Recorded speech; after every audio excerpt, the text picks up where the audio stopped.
Sean Delaney in the house. What's up, my man? Oh man, doing good, doing good. I'm just I'm excited for the invitation for sure. Yeah, thanks for coming on, man. Appreciate it. I know it took us some time, but at least we got here.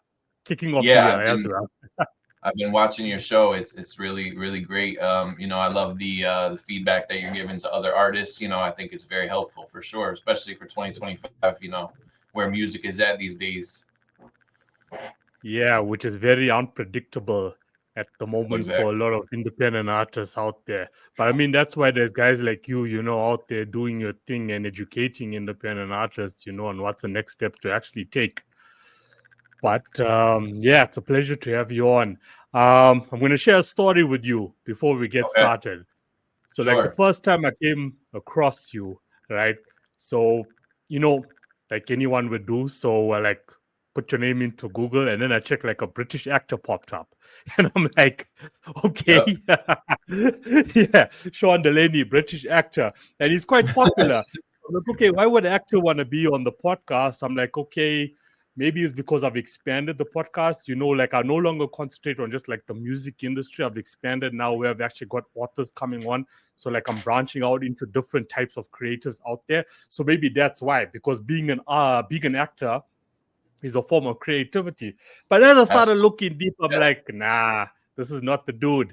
This is not the dude. And then I Well, came across you. yeah, it's funny because I spent like almost 2.5 years trying to solidify myself as a Sean Delaney hip hop artist because the other Sean Delaney is the British actor, and then there's another Sean Delaney who was the roadie for the band Kiss, and he passed away. So basically, I had to get Google to recognize me enough to be able to give me my own my own knowledge panel to be able to have the Sean Delaney hip hop artist. So now I was finally able, it happened like 2 months ago. I was finally able, now you could type my name and it'll say hip hop artist. So now, so that was a big accomplishment for me because before I had their stuff all over my stuff and everything wasn't Yeah, yeah. jiving. So now I got it all situated where it's just my page. Yeah. No doubt, man.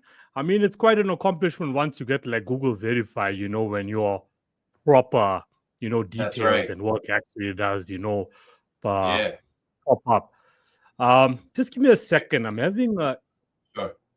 issue with scrolling your details at the bottom. I'm not sure why it's like popping up like that, but it's supposed to actually scroll across the screen. So Oh, we is that have the right? names up there. Yeah, but it's not No doing problem. that, and I can't figure out why now. Okay, that's cool, man. We just leave it like that. Yeah. So, yeah, I mean, before we go back to your day one, how it all got started for you. I mean, you're a hip hop artist, you're a songwriter, you're an entrepreneur, you got your own clothing line, you're a marketing executive, and your marketing is dope as fuck. I'm going to give you Thank you. credit for that. Appreciate I it. mean, that's where like a lot of independent artists are falling short when it comes to actually marketing their brand and their music like online. And I'm sure Yeah. you're going to share some dopeness, about that.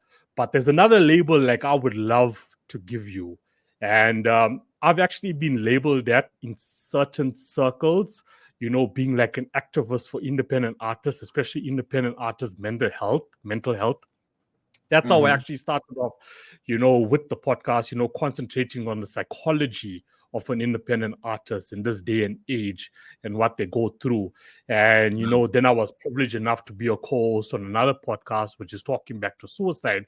And I mean, if we look at all the artists over the years who have committed suicide or, via substance abuse, like I wanted to concentrate on that. So I want to like actually fix, what's going up here first before actually putting the artist in studio, because it's not just about that, and that's when I bring in like the 80-20 rule of, 20% is the music, 80% is the business, but you need to focus on your mental health as well. Or you're just going to go downhill, once you reach the levels you actually want to reach at. And when I look at your content, man, I can label you as an activist for the space at the moment. Wow. That's how I see it from where Yeah, I'm that's a sitting, compliment. Thank you you. know. Thank you. What makes Yeah. you come to that conclusion? Just like the research I've been doing about you and the content you've been putting out there and how you've been actually helping independent artists. When I view like all your videos and reels and how like you inspiring people and navigating them on which directions to actually go. That's like an inspiration for me. And then also, which I'm going to share within the description, if listeners head over to your website, I'm going to go down a few lines. I mean, your whole bio is empowering, but this line here, like, just blew me away.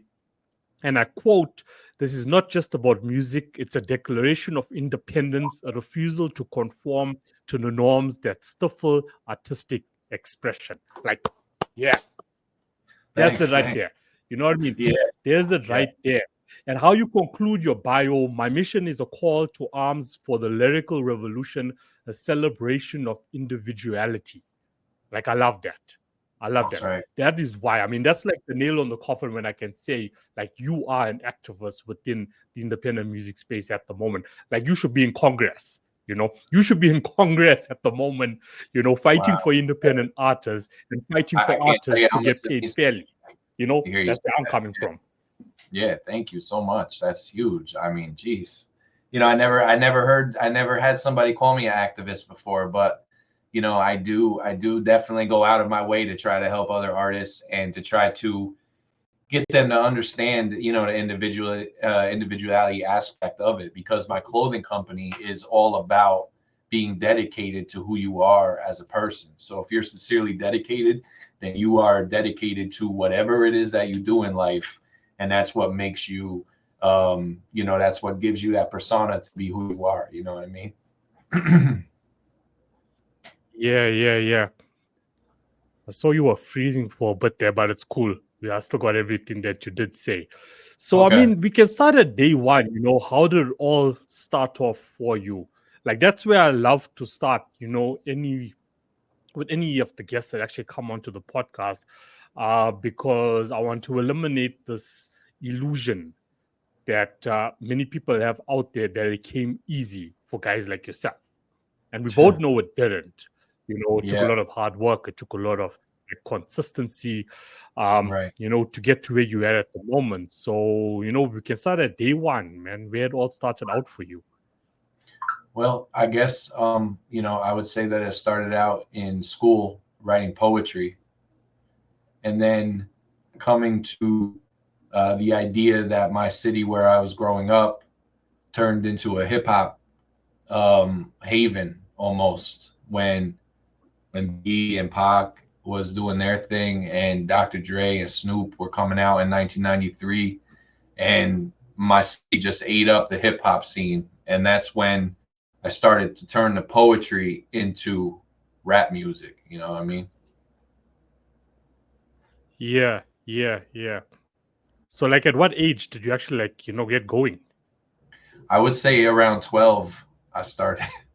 I started really early in Around. life. Yeah, Yeah. I mean, it's in the blood, man. It's in the DNA.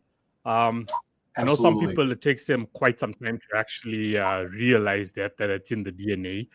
But I mean, if it's there and it's there and you focus on just getting it done, you know, Yeah, you're gonna live I your best just life. I love songwriting. I love being able to, I could really easily put together a story, you know, and that was something that I had a knack at very young age. I was writing books, like I said in my, I published my own book as well. It's on Amazon. I don't know if you knew that part. No, no, no. Please share more. Yeah, so the book is called The 40-Year-Old Rapper, and it's available on Amazon. And it's my entire life story, from pretty much from the beginning to now. And it goes Yeah, into yeah, yeah. exactly how it all started, you know?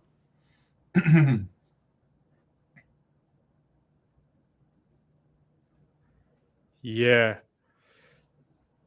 Yeah. Sorry, man. I'm just checking that there's a few moments where like you freezing. Am I? Like vocally I can hear you like 100%, but moment, yeah, it's Um, just freezing a bit. should I plug into the Ethernet, you think? Whichever works best for you. Okay, do you want to take a Like, second? yeah, I'm right back. Because do you edit this as well?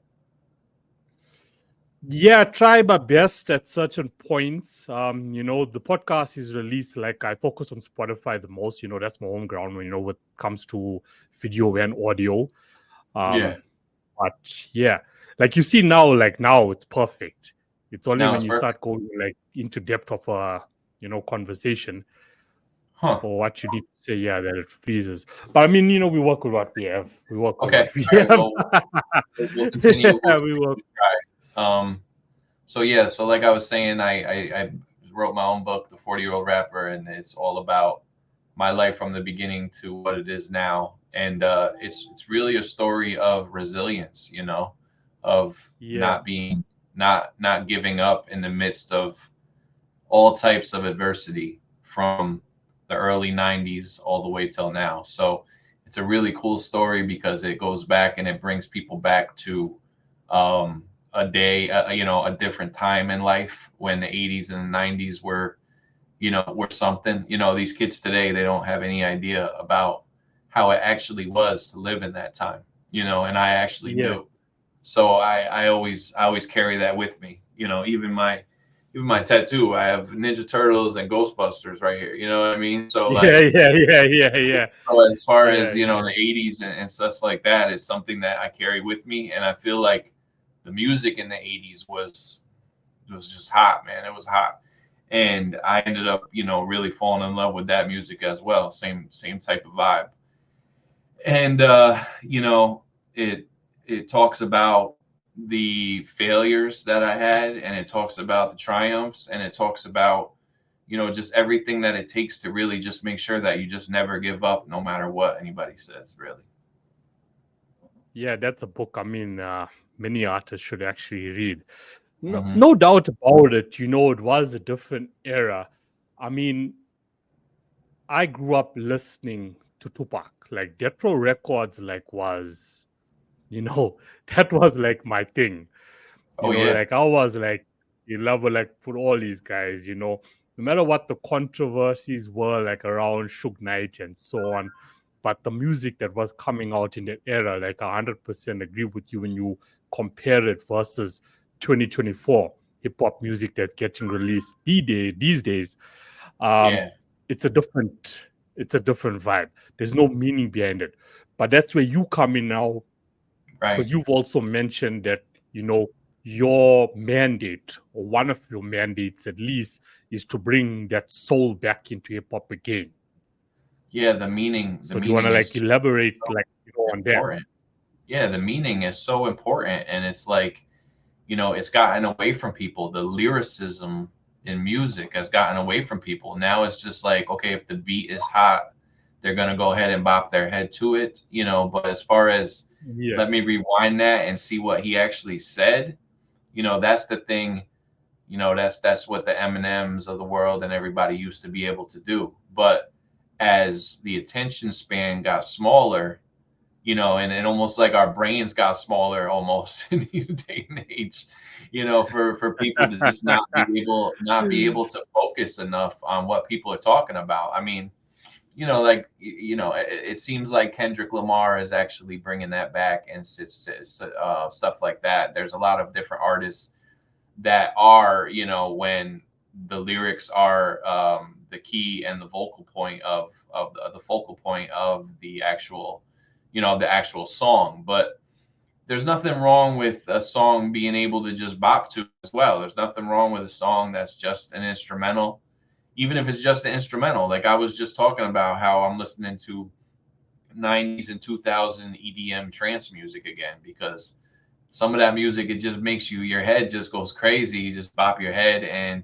it just brings you back to being in the club back in the day. And so I mean, I'm not hating on the music that's out there today, but I feel like we lost that sense of clarification of what culture. hip hop is supposed to be. Yeah, culture. Exactly, Yeah, culture. Yeah. culture is lost. Yeah, no, I won't even put it down just to like hip hop. Culture for me in 2024 in the whole music industry as a whole is like lost. You know, Yeah. I'm going to branch out of hip hop here. Like I'm going to use EDM festivals as an example. Okay. So, I'm going to use Ultra. Okay. So each year, Ultra does, make an appearance in South Africa. Since Ultra has been making an appearance in South Africa, and I mean, this has been going on for the last what, 10 years, give or Okay. take. I'm just throwing a ball figure out there. I have not been to one Ultra ever. And the reason behind that, like, I mean, I come from a DJing background. That's how I started off. Okay. DJing was my passion. That's how I started off, and I started hosting events, and that was my thing. And, I stopped after a while because the culture just started to like fade away. Like, I would attend, let's just say, a smaller event or a club event, compared to Ultra, and Hmm. the people are not focused on the music any longer. They're not focused on what the DJ is actually playing or what it means to actually be in front of that artist, you Right. know. And I started to notice these things, and then it all just became about people attending these, you know, club events and ultras and music festivals just to get wasted, you know. And after I started seeing that trend growing and growing, I was like, this is not for me. Like I'm just like stepping away for it. Even when it came to like DJing, like in clubs, like I stepped away from it, for quite some time.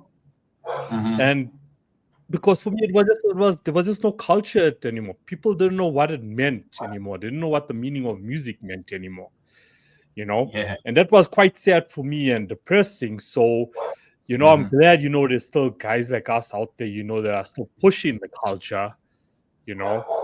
Right. Um, There's just no, even when it comes to what also was disappointing for me, when I started to focus more like on the business end of stuff, songwriters, artists, not getting paid was a concern for me. And it Hmm. became a concern for me on the business end of things is because as the DJ, if you are going out to perform, you need to register the music you are going to be performing with the PRO to ensure that those writers do get paid. That wasn't happening. Right. Right. So that's also like one of, my ambitious goals to actually fix, Hmm. via the pipeline, via the grapevine. AI is going to resolve that issue as well. Yeah. And I hope that it actually does. So, that's what like, made me step away for a while and then like just focused like on, building my label and just focusing like on production. But like I mean, with my consulting agency, with this podcast and all that this work that I do, was to try to, change that and push that and get people on both ends to understand, why it's so critically important to not only understand the culture, but also if you're a performing artist, especially a DJ, to ensure that you do, the responsible thing to register the music because Sean, who's spending 2 months in the studio to get a track together, and how much time it takes, to get that one track together. And there's a Right. DJ who's performing it live, and you're not getting paid for it. That's a concern for me. Yeah. So I know we branched off a bit there, but yeah, I just No, wanted to no, mention I that mean, as well. you're hitting it right on the head. I mean, basically, it's almost as if, because everybody and their mother makes music these days, they just think that it's just easy. They think that all of it is easy. But what about all the time and effort and energy and focus and beautiful abilities that people have to be able to create this music? It's almost getting lost in the fact that, oh, it's just music. No, like this is Yeah, people's lives. This is people's energy. This is people's everything being put into these songs. So, like, I've been able to, that's why my goal was to really, it's all about hitting them right in the face. So every 2 weeks I drop a new song every 2 weeks. I make all of my music right here in the lab, right here in this studio that you see right here. This is where I make my music. This is where I yeah, mix and yeah, master my music. This is where I do everything. And so for artists out there as well, they need to understand that, like, cut out the middleman, cut out all of that, and just cut out all the noise of letting people try to tell you oh, you should put out music every couple of months or whatever. No, because we're not getting any younger at the end of the day. You got to put your Yeah, yeah, material yeah. out there. You know, something that you might hate, somebody else would be like, oh, that's my favorite joint. You know what I mean? So Yeah, yeah, yeah. it's all about opinion and all of that. And like you were saying, you know, nobody's really getting paid to do music anymore. So basically, I just do it for the absolute love and the fun of it. You know what I mean? And I have connected with a lot of different people. Some of the songs I've written, you know, they're being Shazammed all over the world, which is really cool. You know, I'm trying to understand and figure out the algorithms. I'm trying to get my TikTok game up, you know, so I've been able to build a good following and these fan bases and such, but it's all about trying to keep them. And, you know, because of social media, everything has gotten super, super difficult. You know, I told this story about TikTok. You know, it's like you put out a new song on TikTok, right? And it's your music. You made it, you made the beat, you did everything, and then they tell you that it's copywritten. They're saying that you copyright your own music, and then they don't let it go through. So it's like, man, you're making it almost impossible for artists to be able to put the music out there. Why does it have to be so crazy? Why can't you just let us put our music out there? Like if we want to put a video to it, you know, unless it's a certain 60 seconds long or whatever the case may be, it just, you know, it just turned into this giant kind of bubble of people just making it so difficult when all it is about the love of music, man. And music is, you know, music is everything in life to me. You know what I'm saying? So when I Yeah, see yeah, people yeah, yeah. not taking it seriously, when I see, you know, people getting away from the culture aspect of it, it's just sad, you know. And then so, you know, I didn't have a producer, so I started making my own beats. I started figuring it out how to make my own beats. So now I make my own beats as well.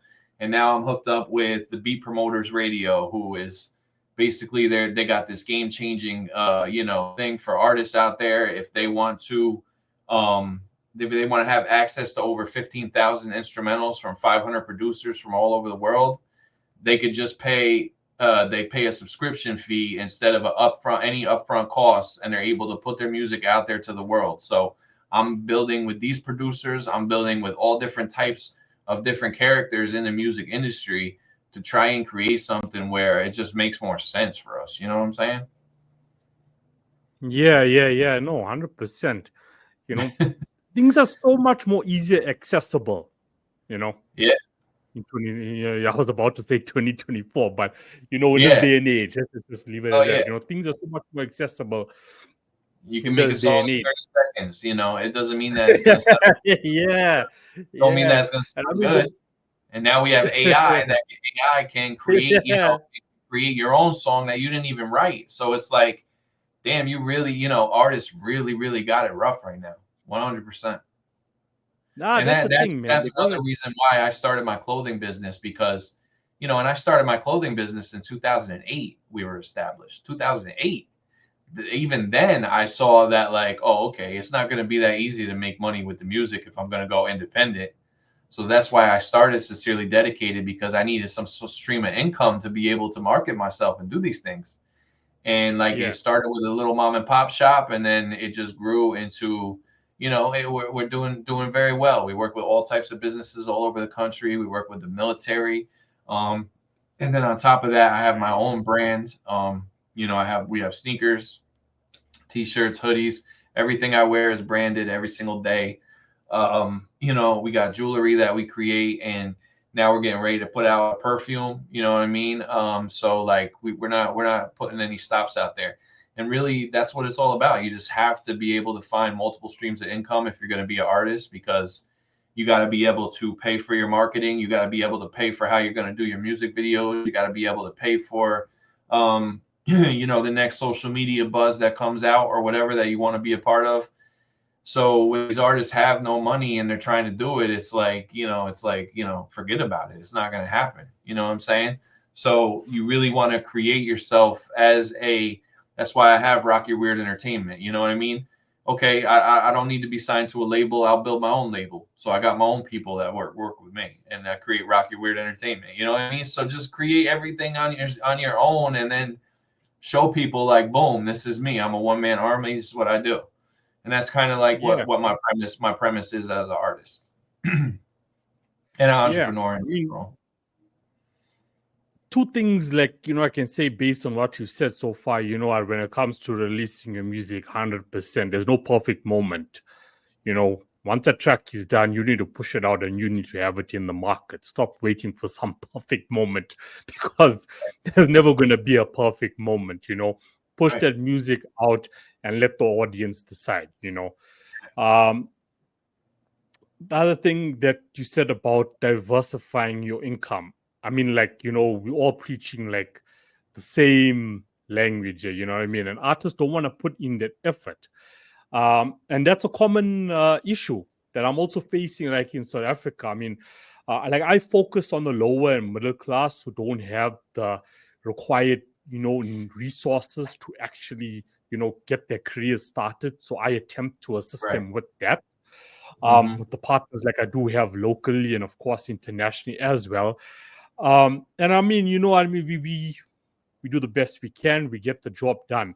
I'm not saying the production process is easy, but for me, the hard part is after that track is actually out there, and that's when the artists just sit back, they relax, and thinking, okay, cool, things are just going Yeah. to happen now, Yeah. just It's like that. gonna blow You up. know, We're just gonna blow up and go viral. Yeah, Don't yeah, worry. yeah. So I'm not sure if you're familiar with Clinton Sparks. Of course. I actually Yeah, worked with Clinton him. Sparks. I worked with him in the Is it? marketing. Yeah, he was actually on the Yeah, same yeah, yeah. marketing team at one point. Yep. So I mean, when I started networking and started getting coaching, it was like, coming like, from him, like I just started like it's quite a long story how I came across him.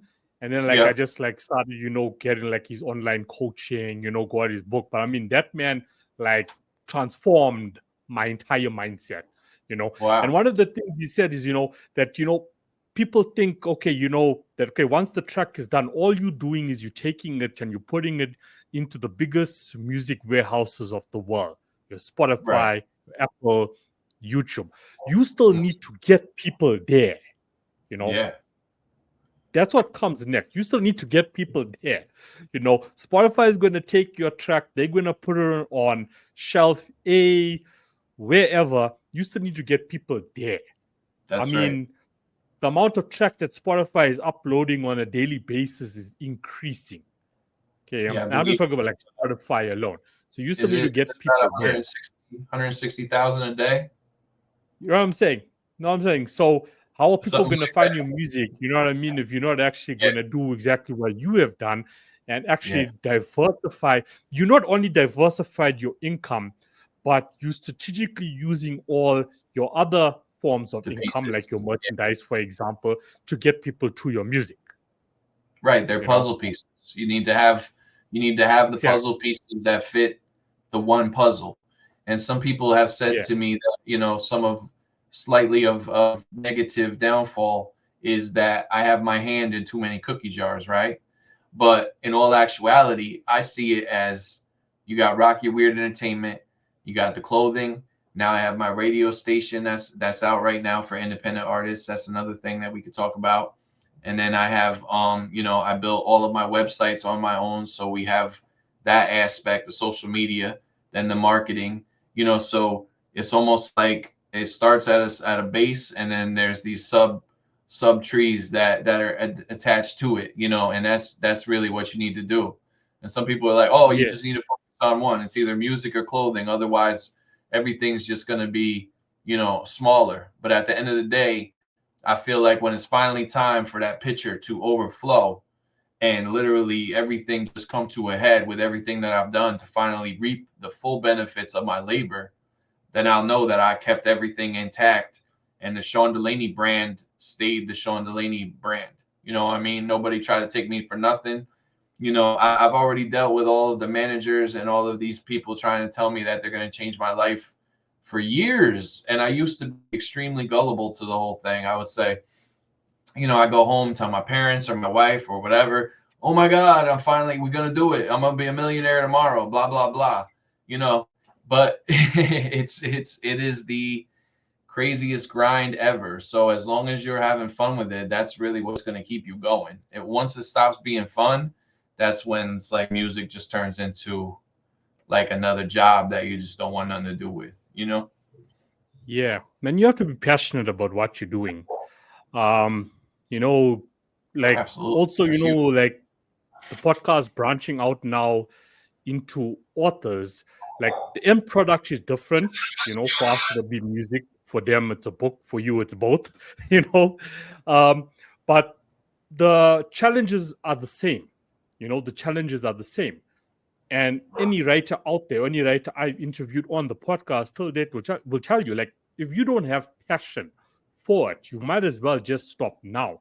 Because if you're expecting, okay, I'm going to put my first short story out there, or I'm going to put my first novel out there, and there's going to be a big payday straight away, you're highly Right. mistaken. You're highly Absolutely. mistaken. You need to have passion for it. You Yeah. know, it's Yeah. not going to happen, overnight.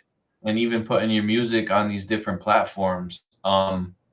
Sometimes, like I said, in 2024, I put out over 34 singles, you know, Wow. and I Yeah. Yeah. started out every week, and then I transformed that to 2 weeks because I wanted to give people enough time to marinate with the song. A week was just too short. It's like all of a sudden they turn around. It's like, damn, this guy got another track already.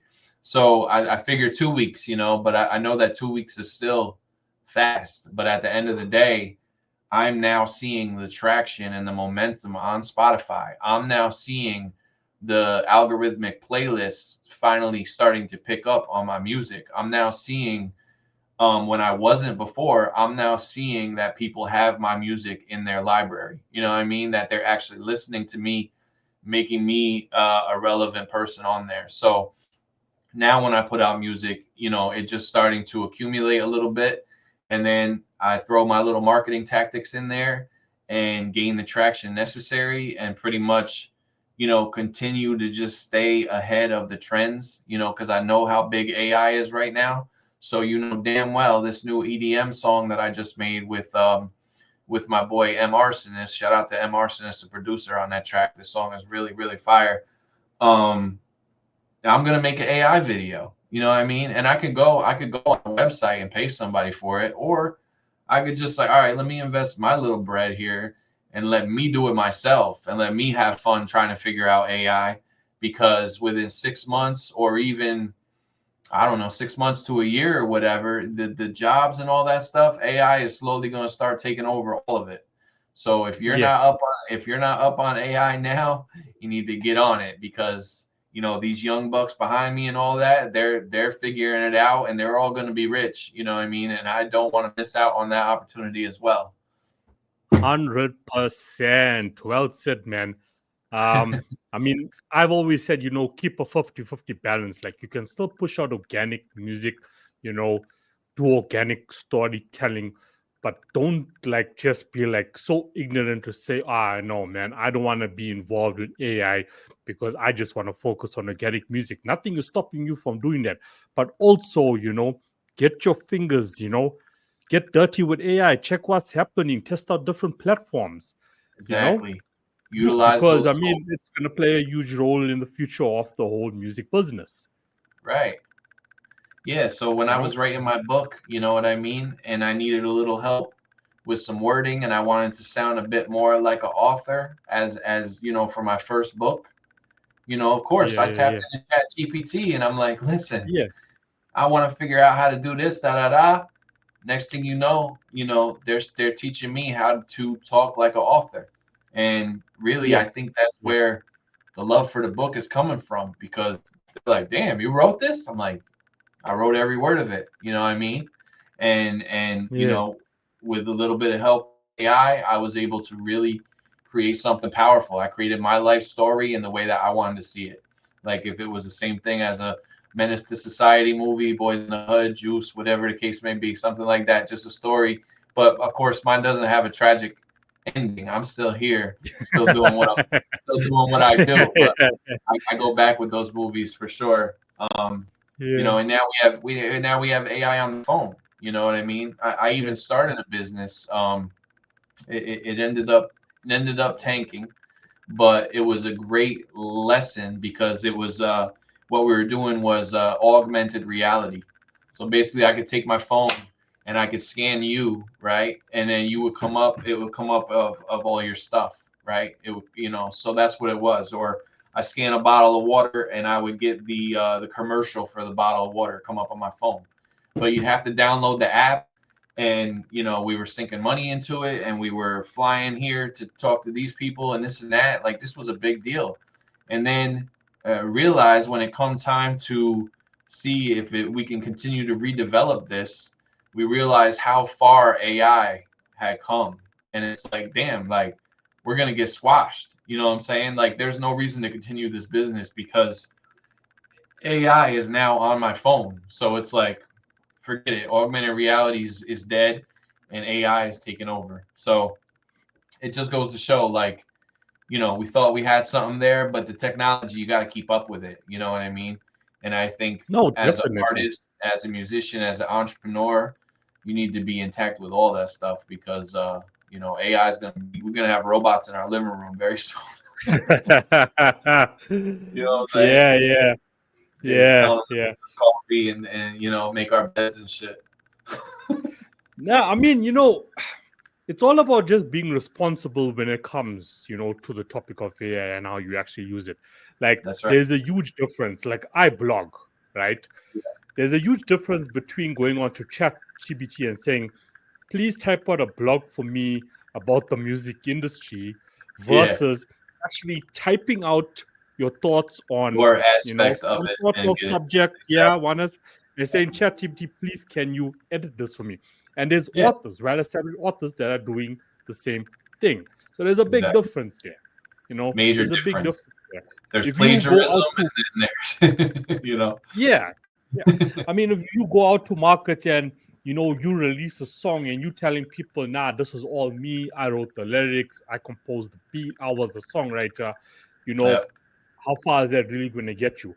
Like, I've played around with a lot of AI tools when it comes to music creation, but I was transparent about it. And what I did with this project was I converted it into a series. Like, I came up with a whole storyline like around it, and I use AI tools, but I was transparent about it, to my audience to say, look, I'm right. testing this out. I want to check how it goes. I Yeah, want to play around with this. Who knows? It could be like a series on Netflix one day. Who knows? I'm right. playing around with it. And I'm Yep. having fun in the Mm-hmm. process. Mm-hmm. So yeah, 100%. I'm with you. I'm with you definitely on that topic. I just thought about something now. We're going to take about 10 steps back here. When No we were problem. chatting about, the whole culture shift, from Yes. the music industry. Do you Mm-hmm. feel like mainstream labels had a role to play with this to actually adapt, with future generations? So That's you why mean the like actual culture Atlantic, actually shifted Atlantic, and because and we all of needed to those actually be record labels? relatable to, a certain portion, percentages of millennials, and now we have Gen Zs. The next generation is called Generation Better. So do you feel like the industry mainstream, at the top, they decide, okay, look, guys, in order for us to make, millions out of this, we actually need to adapt. So we have to actually shift the industry, from what it used to be in the 80s, 90s, because we all know it. The main thing they're concerned about is bottom line, um, is what it is. If you are signed to a mainstream label, now you are getting dictated to on actually how to run your life, what music we want, not music you want, you know. Exactly. So do you think that actually was, you know, like they played a role Well, in it as well? I mean, I take it. I don't know. I'm not sure if you're older than me or younger. You're probably much younger, I'm guessing. But if I I'm go 36 at the back, moment. okay, all right. Well, I'm 44. So if we go back to Napster, right? Yeah, yeah. Sean Parker, the head of Napster, he was the one that started. He was the one that started the fall of the music industry by creating the giant playlist of black market music that we can suddenly get. You know, that was the fall of the industry in the beginning. There's actually a story on Netflix about it, I believe, called the fall of the music industry or something like that. And basically, I don't know if you recall when every artist back in that day would be petrified that their music was going to be leaked before they even put it out there. You know what I mean? So with that starting and how suddenly then the CD became obsolete, the MP3 hopped in, and next thing you know, now we have this and that, and now the tangible aspect of having an album, being able to open it, read the credits, see the stories, the pictures, all gone. So now it's all about, music online, music digital music.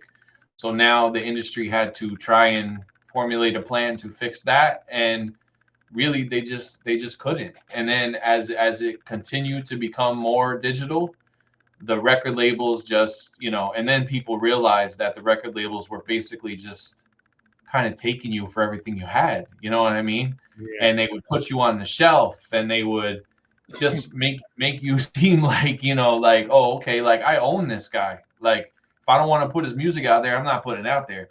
So that's why staying independent for me was so damn important, because the Sean Delaney brand, I do what I want to do. You know what I'm saying? If I want to go out to eat with When my you wife want to do it.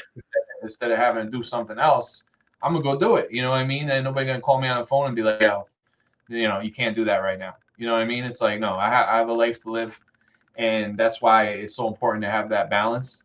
But yes, I do. To answer your question, I feel like the mainstream labels did not. They missed the bus, and now they're dead in the water. I don't know what I don't foresee record labels being able to figure this out ever again, because now the independent aspect has completely taken over. You know what I Yeah, mean? yeah, Now wants to be an independent, and that's just the way it's going to be. You know, yeah. even the small indie labels that I was searching for a few years back. Oh, let me hop on this indie label. This is cool. They got artists on here. I don't care about none of that no more. Now I could easily get distribution. What, on DistroKid, on Symphonic, wherever I want to go, is going to cost me a minimal amount of money to put my music out to the world. So why not just create the brand around your damn self? You know what I'm saying? And that's who I am. That's where I came from. That's what I created. That's why the Sean Yeah, Delaney yeah. brand, the Sincerely Dedicated. Sincerely Dedicated is also the Sean Delaney brand, because you got the S and the D in there, right? So that's Sean Delaney. And then the Sincerely Dedicated logo is a treble clef.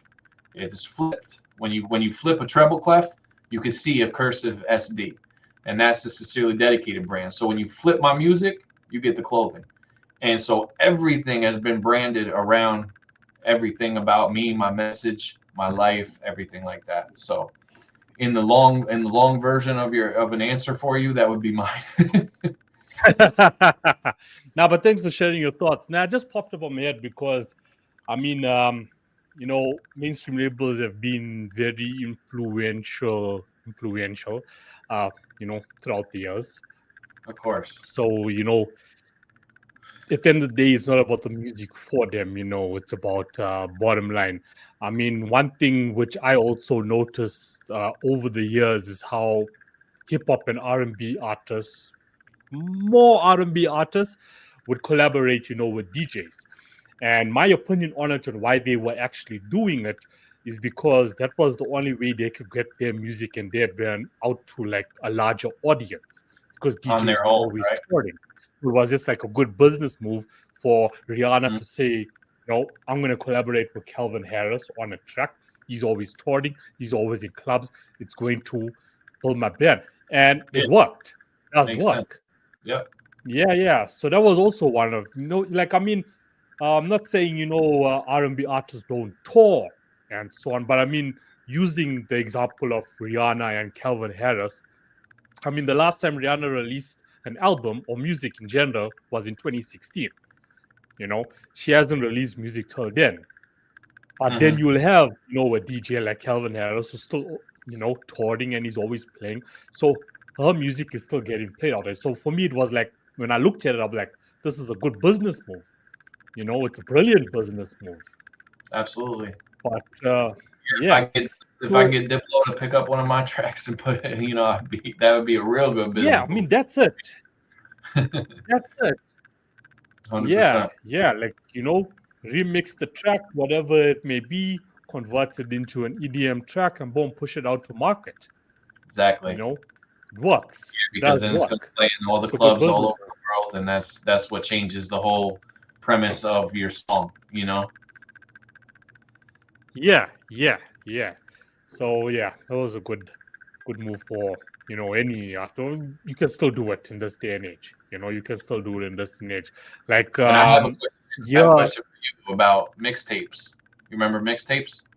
yeah, yeah, So yeah. what happened to those? Like, why are they gone? Like, why did suddenly hip hop just we get rid of mixtapes? It makes no sense to me because, I get it. We have, I guess the new mixtape is what, a playlist, right? So at the end of the Yeah. day, yeah, a mixtape is a playlist because, but the way a DJ would take a hip hop song and then put like a classic hip hop instrumental over top of it instead of the original one. I don't see that anymore at all. All those DJs, DJ SNS, DJ Clue, DJ, DJ whoever, all of them back in the day, they're all gone.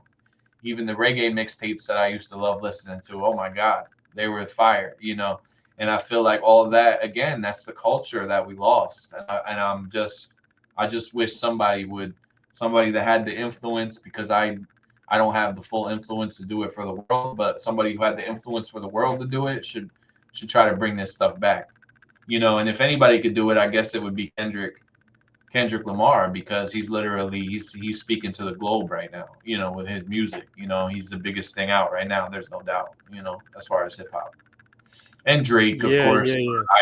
I push towards more Kendrick because I think Kendrick is more of a lyricist. I vibe with Kendrick more.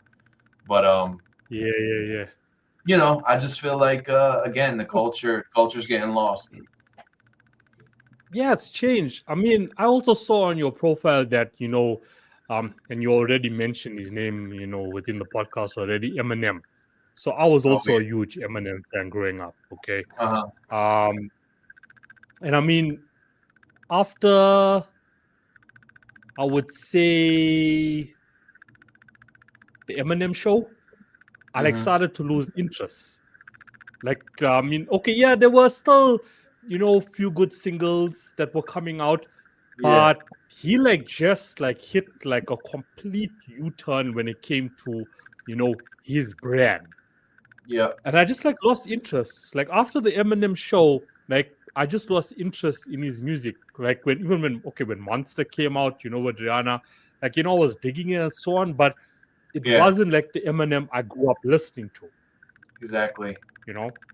Yep. So I just feel like there's a lot of, and it's just my honest opinion, that I would love to share. I just feel like there's still so much like politics and red tape within the industry when it comes to mainstream at the top on how artists are Definitely. changing their brands and what music they're actually putting out.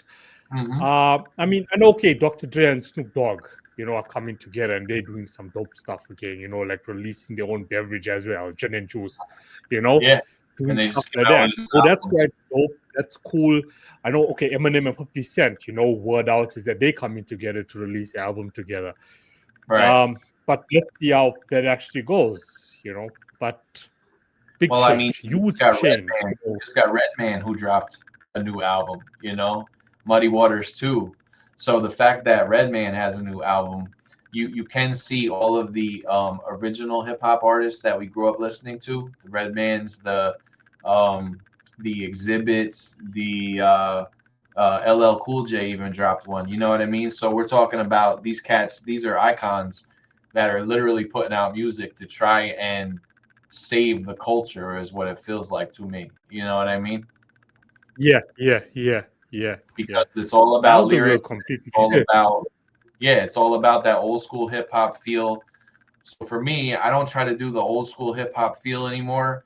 But as far as lyrically, that's just like engraved in me that I have this 90s style flow, and I can't really get rid of Mhm. it.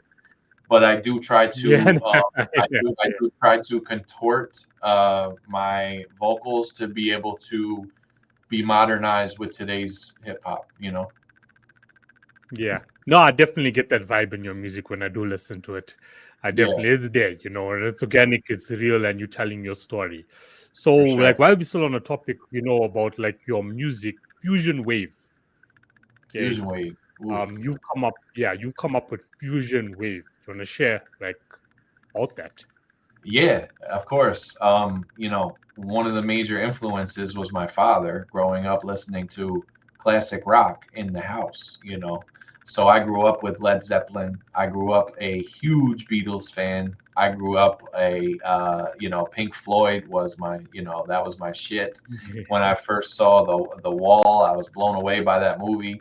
So many different iconic artists that he put me onto, even the Billy Joels, the Elton Johns, all that stuff.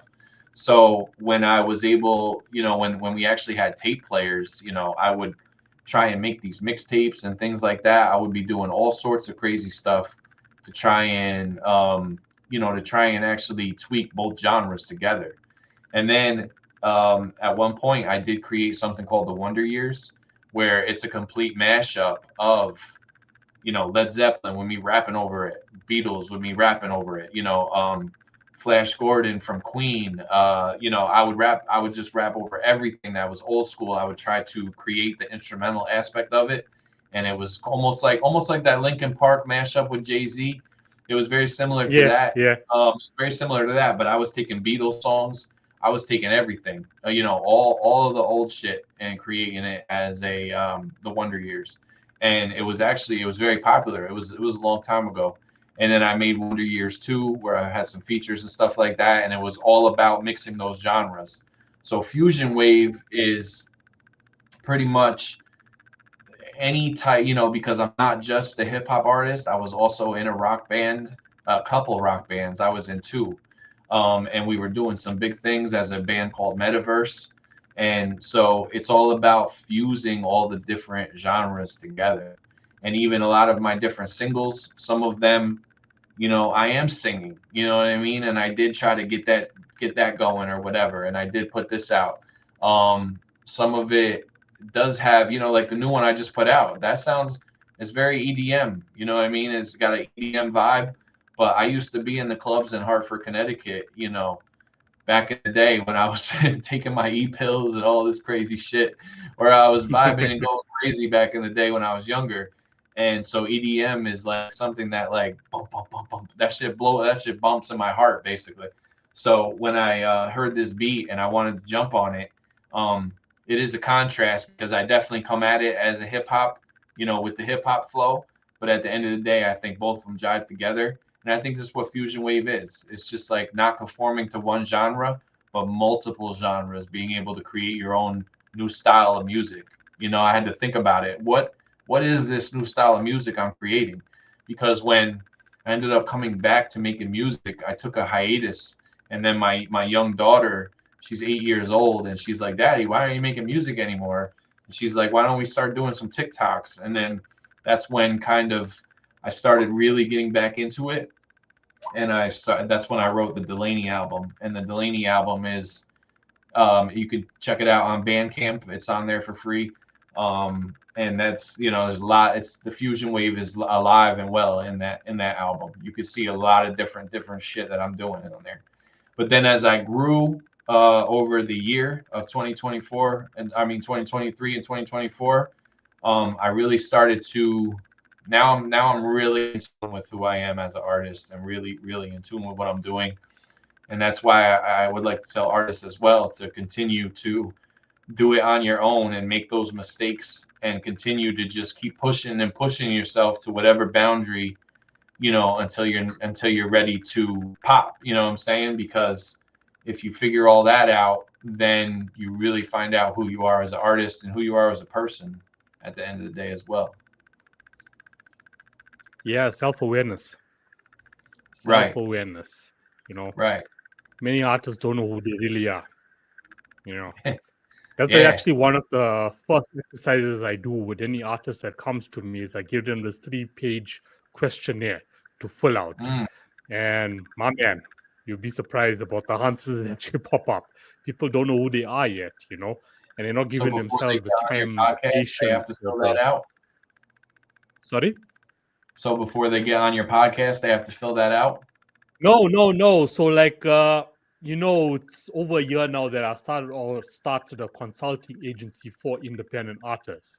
Okay. So as I said, I focus on the lower and middle class. So there's so much stuff that I can do for free, but the guys who are really willing to go all the way with me, I get them registered, I educate them on entertainment law, but mainly first Nice.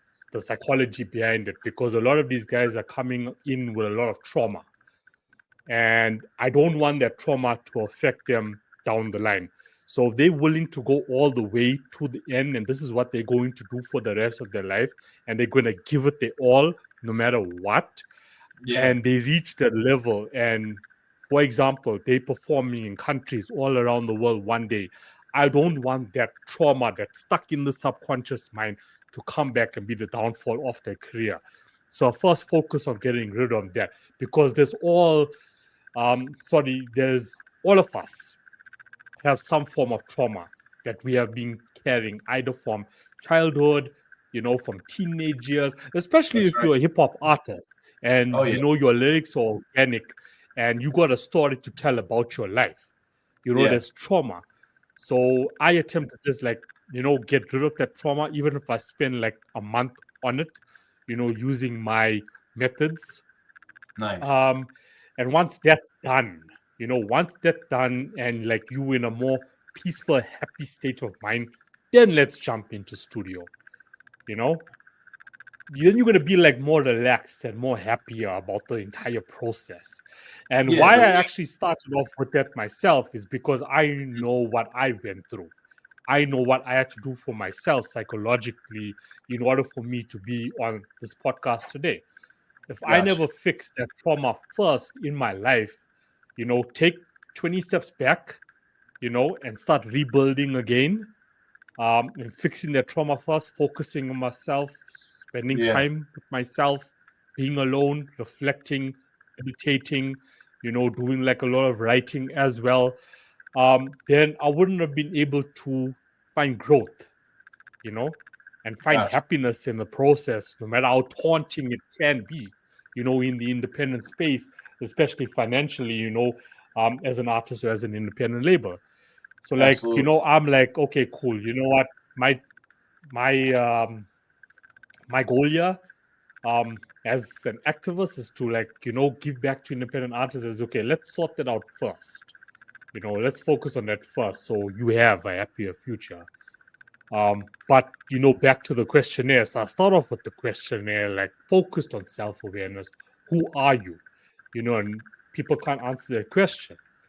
So That's yeah, that's a problem. That's a problem right there. If they put a if they don't know that answer, then they're already going backwards. yeah. No, 100%, man. Okay, so man, thanks for sharing, Fusion Wave, with the audience, Yeah. what that actually entails. Mm-hmm. So marketing. You're a marketing executive. And as I said at the start of the show, you dope at what you do. Like I've seen your material. Thank you. Like for me personally, like I keep a presence on social media, but I don't go all out on it, Okay. as you would see. I Yeah. just keep a presence, on it to say, okay, you know what, I'm there. This is what I do. This is the work I do. This is where you can find me. Like I don't go all out in it. There was a Okay. stage in my life where, look, I was trying out different platforms, TikTok, and so on. And I was like, okay, cool. Let me just focus on Facebook and Instagram. That works for me, to keep a presence online. But Gotcha. my purpose in life and my purpose in the industry is different to, guy or girl, man or lady who just wants to focus on being an artist. They need to focus on social media. You know, they need to prioritize it. They need to prioritize marketing in general.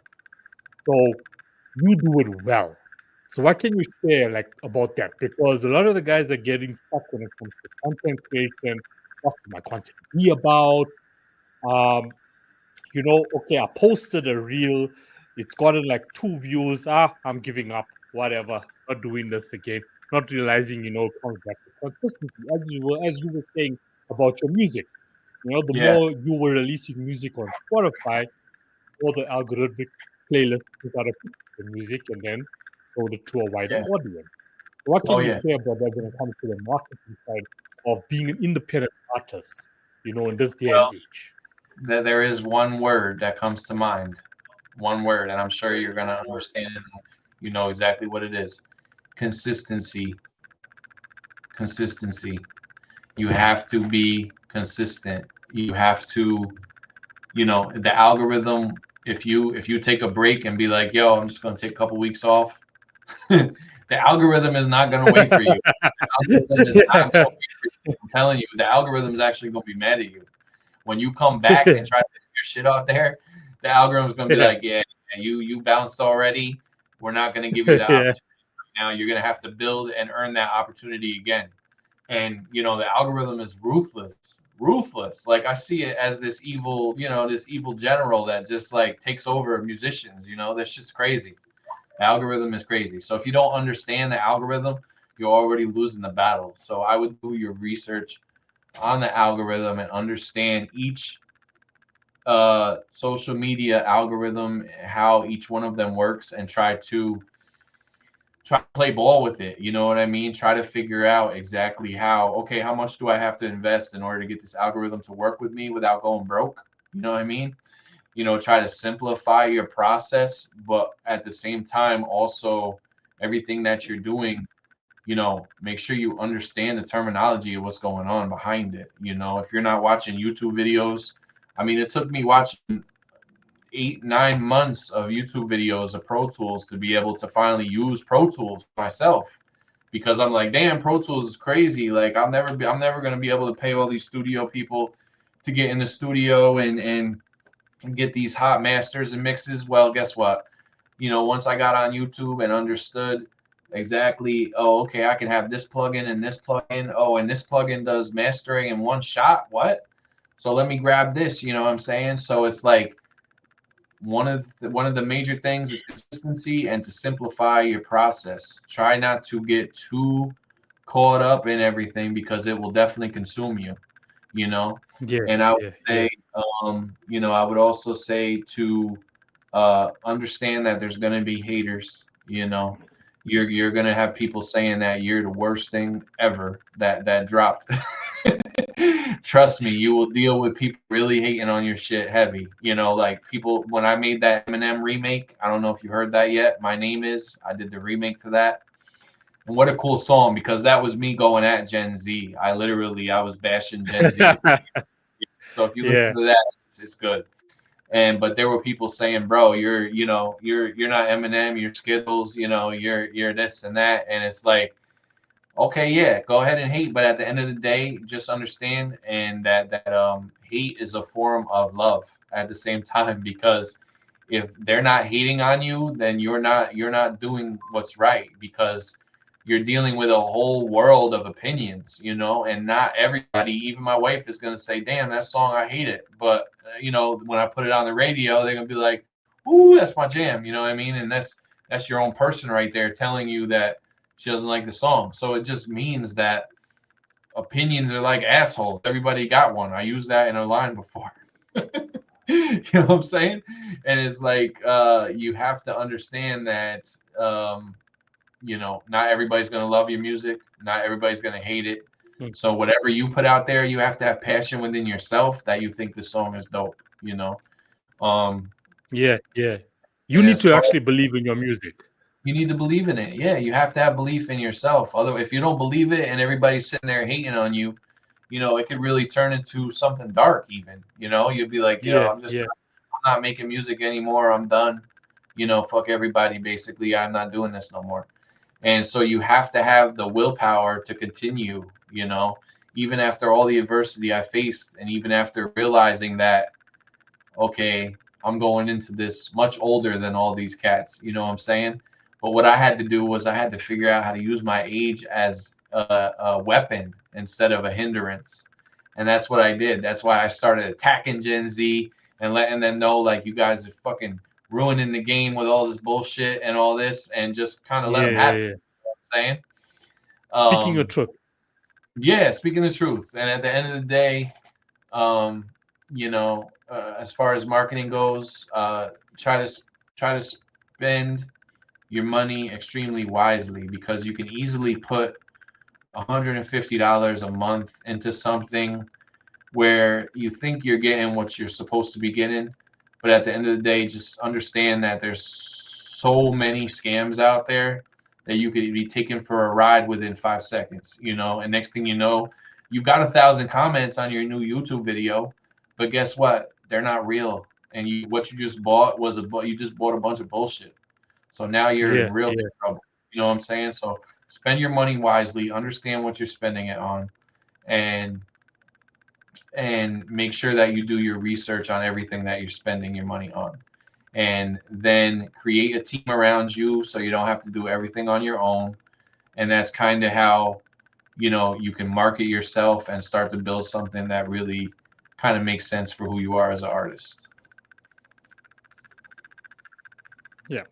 I mean, basic example, if you're going to be using Facebook ads or Instagram ads, you know, and I've made this mistake, back in the day, where you actually don't, you know, like really select who you actually want, your content to be shown to. You just like tick, tick, tick, yeah, pay for it. Next thing you know, Facebook is showing this in front of an audience that is irrelevant, you know, to That's your right. work. And Irrelevant to your work. you just spent your money to exactly get the wrong audience. Now you got the wrong part of the world looking at you. They could care less, right?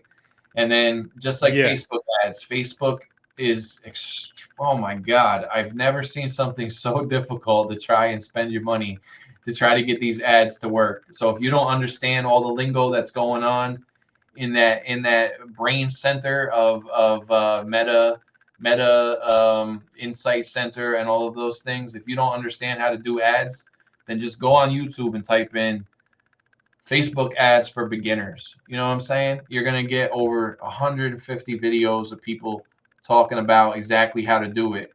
And you just have to learn the shit. You know what I mean? And once you understand it, now you can implement it into your own system. Like, I'll throw a tip out there. You want to find out about Facebook ads? Check out Andrew Southworth. Beast. Beast on YouTube for Facebook ads. You want to know how to work with Facebook ads? Google Andrew Southworth, check out his videos, thank me later. Because, he's a game changer. He explains it in a great way. There's tons of different people explaining how to do things. I was just going to bed the other night and watching AI video after AI video of how to figure out how to make my own AI music video. And now, guess what? I think I've narrowed it down to the right site. I think I've narrowed it down to what I might spend on marketing. I think I've narrowed it down to how I'm going to create it and everything. And it took me 2 hours. So that's what it's yeah, about. Don't yeah, go into yeah. shit blind. Otherwise, you're not going to know nothing. And nothing's going to come of it. Yeah, I mean, self-educate yourself first. We're living in this era Yeah, where, you can get educated on anything, on any topic online and for free. That's where we're living at the moment, you know. exactly. I mean, this process of, marketing your work online via social media is going to cost you time, it'll cost you money, or it's going to cost you both. If you don't have the finances, there's always the organic route that you can take, but that's going to require like a lot of consistency. I'm talking maybe 5 to 10, post videos, reels a day. That's right. Just just depends on you, because I mean, not everybody, not each independent artist or label has the marketing budget um, at the Right. moment, to actually use. But you're gonna have to sort of find out, okay, what can I use? What can I do each and every single day to push out content so there is visibility, you know. As I Exactly. said with me, I don't invest a lot into social media or into marketing, but I am consistent, as in, okay, look, I will post daily if I can, even if it's one post, but definitely like every second day. Okay, through the holiday period, it was slightly different, Mm-hmm. but at least there's a present there. there's a presence there, sorry. And Right. with that presence, I ended up getting, some visibility with some agents who said, okay, cool, we would love to promote your podcast, to a few people. And look, we are sitting here today. That's So, awesome. yeah, Congratulations. so, it's just about, I mean, the what is your end goal? What are you trying to accomplish? What are you trying to accomplish as an artist? Or what are you Yeah. trying to accomplish as anybody? You know, what I mean, my purpose, my mandate was okay, cool. I just wanted to jump behind the mic and I just wanted to share what my thoughts about the music industry. I wanted to share on what's happening in the music industry at the moment. I wanted to talk about what's happening with AI at the moment, just what's happening out there. And just on that, and that's 3 years of organic to be here and finally come across opportunities where I can actually have guests on the show. So it depends what exactly you want to accomplish. I know I did say being an artist, if you just want to be an artist, cool, you need to be on social media, you have to have a presence that's there. But I mean, there's also artists out there that I've seen and come across that have no social media presence, but they have a shitload of streams on Spotify. And how do you think they're doing that? I think I've lost you again but okay, yeah, you're back now. How, So how, how how do you they think going about it, how they doing it. Yeah. I mean, mm, it's either they, for me, okay, asking me the question, my opinion is they built like an organic audience outside the system. Let's go back, old school days. They still Hmm. playing at clubs, you know. They have an organic audience somewhere, somehow, and it's just keep sharing. So So it happened. organically, that's how. Yeah. So organically, they're doing it through shows. I would say. Yeah. Yeah, yeah, Shows are maybe they hard to don't come want to by. be on social media. Yeah. Yeah. Shows are hard to come by, and that's one of the things. That's one of my elements of the game that I need to step up. But I'm from a small area, and it's hard to get shows around here. And then I try to figure out, like, okay, well, am I trying to like be that guy on stage in front of millions of people? I don't really know. I feel like I have a lot of different other things to offer as well. You know what I mean? Like, and the main mandate, the main goal for me is to give my family West where we can just be super, super comfortable in life. You know what I mean? And that's really what my mandate is, and to also shut up all the haters that have been talking shit my whole goddamn life, first. And then, of course, the other aspect is to prove to myself that everything that I put into this my whole life was worth it. Because at the end of the day, people will tell me, well, you're already living exactly what you wanted to live. You know what I mean? You're already doing everything. But I mean, as an artist, you're always looking for more. You know what I mean? Okay, what's my next what's my next stop? And really, I think I'll be good when I'm able to touch the whole world with my music, and it really impacts. It has that impact that you were talking about, calling me an activist and such. When I get the world to be able to feel that way, then I'll know that I did what I came to do. Yeah. I mean, that's to be a bigger purpose behind, your career as an artist. Yeah. Or it's not going to mean anything. Hmm. We can have the passion to make music, play music, but there has to be a bigger purpose, and that you've done extremely well. Like you're Right. still doing your music, you're still making your music, you're still pushing it out there, you're making dope content on social media, but you have a bigger purpose. You have a bigger purpose. You're sharing your dopeness with the world, so people out there can also become dope, because look, I mean, there's no, there's bad, there's good. That's just how the world is, how the the world is designed. There's people who will shit on you, the haters you were talking about. There's people who will use you. There's people who will abuse you, who will take advantage of you, who will come to you and say, "Hey, Sean, can you assist me with this?" And then they'll use it, for their own advantage, not giving recognition to you or not even a thank you. It'll just be like a big fuck you after that. Yeah. So you know what I'm talking about. But there's going to Yep. be people out there that truly, really appreciate what you're attempting to do. And like for me, it's like the guys who give me that fuck you, I just like brush them aside because I know there's still people out there that do appreciate, what we do actually, for the industry in the independent space. And that's enough. Yeah. So when it comes to haters, there's guys like you who are taking them out. Cool. We're going to give you our truth. We're going to tell you how it is. That's how it goes, Yeah. And if you hating, you wasting your life focusing on me.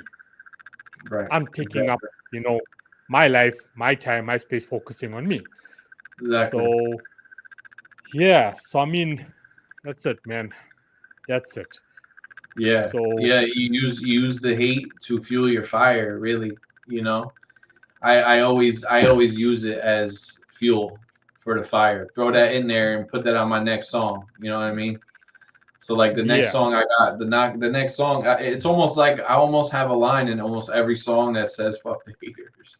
I swear. I noticed that. I noticed that. I talk about them probably way too much. I know I probably give them way too much shine. One of our clothing designs is a hoodie, sweater called "Hug a Hater," and it literally says "Hug a Hater" right on it. So just wear it in front of everybody, and it's like, "Oh, come here. You need a hug. You want to hate on me? Come here. I got you." Yeah. You know.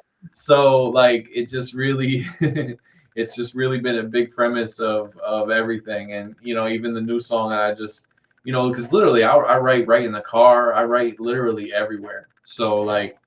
So putting out 2 songs a week may be difficult to others, but for me, I completely enjoy it because I have a job where I work with people that have disabilities. I've been doing that for many, many years, and it even enables me the time at times to be able to just sit back and write music when these guys are asleep or whatever the case may be.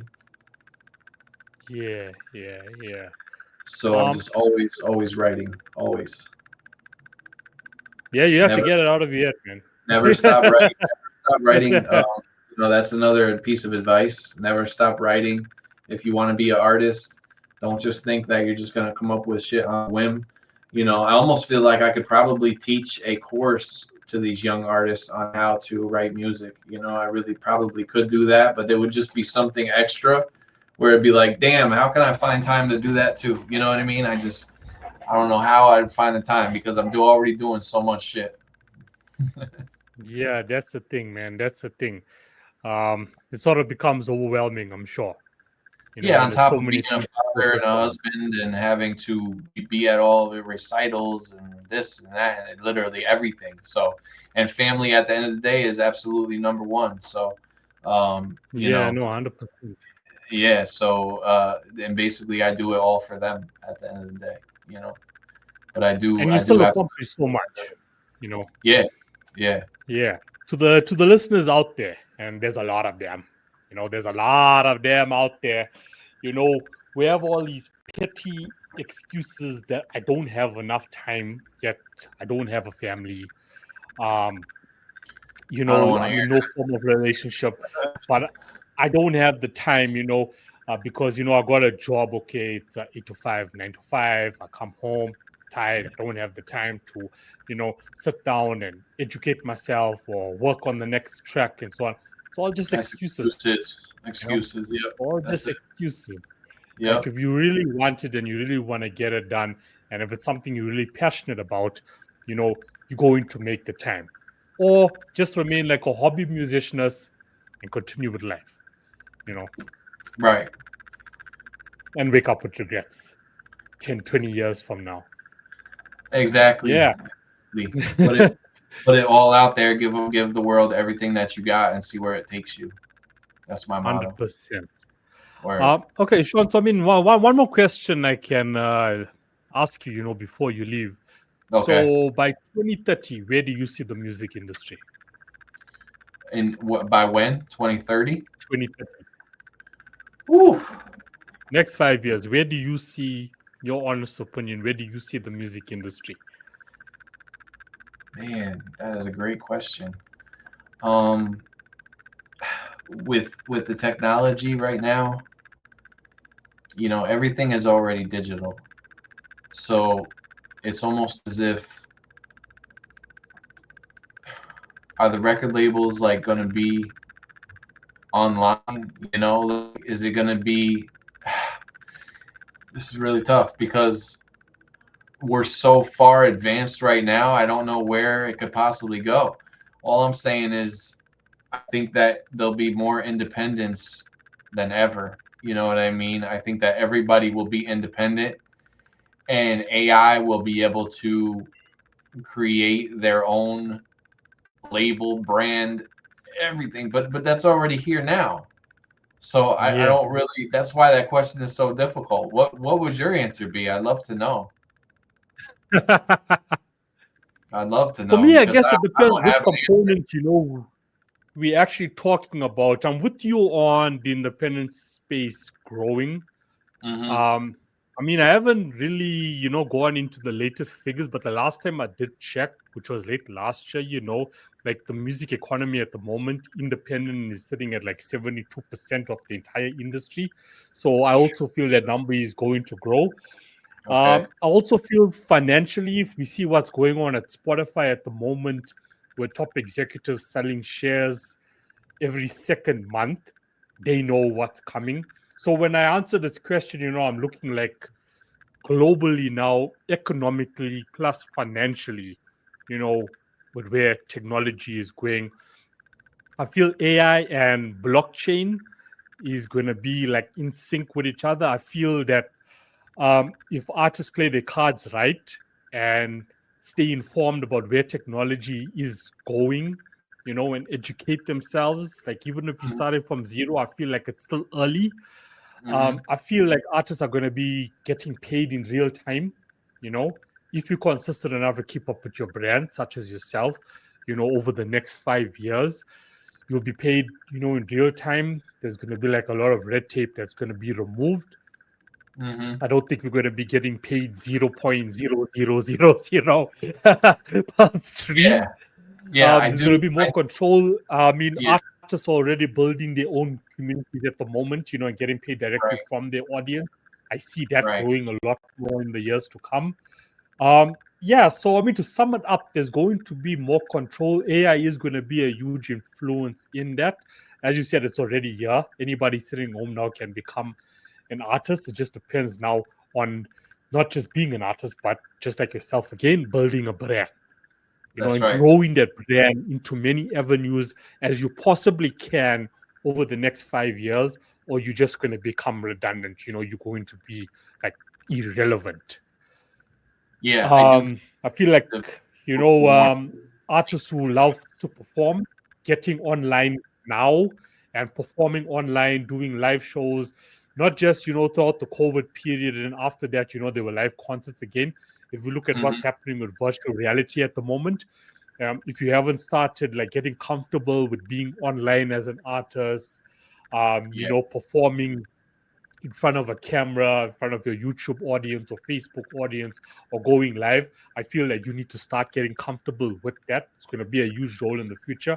I'm going to be able to sit here in the studio, 5 years from now, and I don't know, watch a Taylor Swift concert, and it'll be like I'm in the stadium. Such technology is already in development.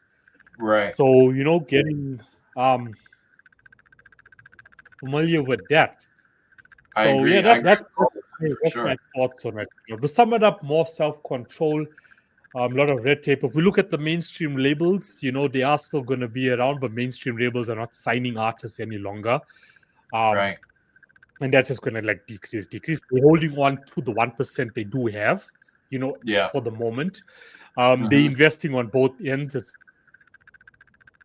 So we, it's like I should laugh at how um I should read these articles on music business worldwide about Sony or Universal going after this company, and it's infringement here and infringement here.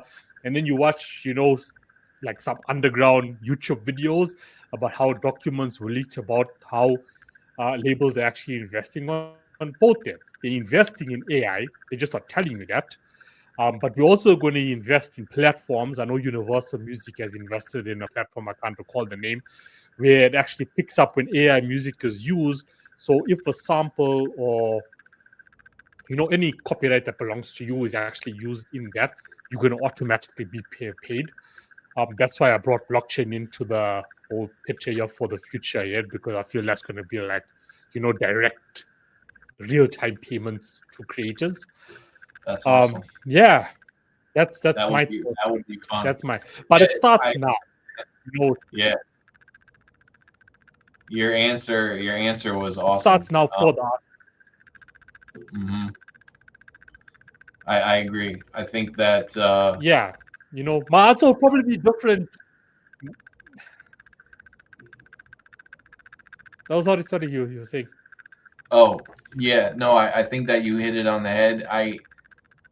I didn't think about how quick probably artists will be able to get money. I think that would be, and I think Spotify and all of them that are pretty much raping us as far as streams go, I think we will be in much better shape as far as I think that there will be some sort of bill passed for us to get more money as artists, and that's what I do hope for 100% because we get paid peanuts right now for our streams, which makes no sense if we're Yeah, putting out music to the world. That doesn't make sense. But everything that you said about a real time being paid in real time, that all sounds super exciting. That would be fire. Like, and if that's where it's going, then that's exciting news for sure. yeah. For me, it's just about connecting the dots. Connecting your dots, keeping an eye on what's happening in the business. I mean, back to Spotify again. Like I connected the dot when Daniel Ek started just selling shares after shares after shares after shares, uh, because I feel he also knows, where this is all going. Will Spotify even be relevant in the next 5 years? It's relevant now, so I'm going to cash out now. You know, billionaire status. It's cool.